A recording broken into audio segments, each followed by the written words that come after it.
একটা নতুন রেসিপিতে মায়া হোম কিচেনে আপনাদের সবাইকে স্বাগত। আশা করি আপনারা সবাই ভালো আছেন এবং সুস্থ আছেন। আজকে রান্না করছি বাচ্চা মাছের ঝাল। এর জন্য কয়েক পিস বাচ্চা মাছ আমি নুন হলুদ মাখিয়ে 10 মিনিট রেখে দিয়েছিলাম। এখন এগুলো ভেজে নেব।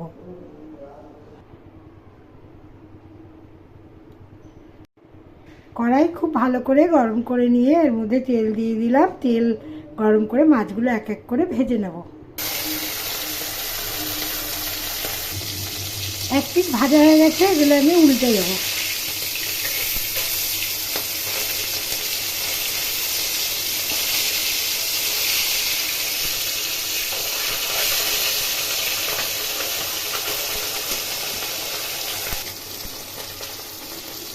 মাছ ভাজা আমার হয়ে গেছে। হাফ চামচ কালো জিরে দিয়ে দিলাম।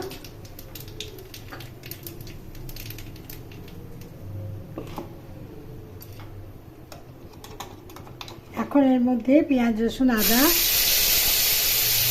লঙ্কা বাটা দিয়ে দিলাম।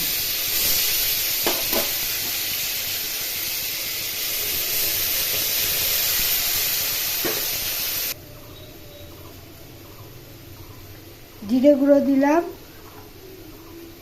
ধনে গুঁড়ো দিলাম, হলুদ গুঁড়ো দিলাম, আর এর মধ্যে লবণ দিলাম। আমি খুব ভালো করে কষিয়ে নেব।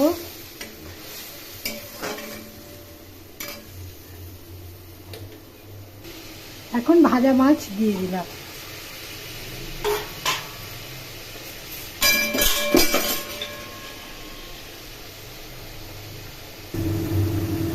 এর মধ্যে জল দিয়ে দিলাম ও কাঁচা লঙ্কা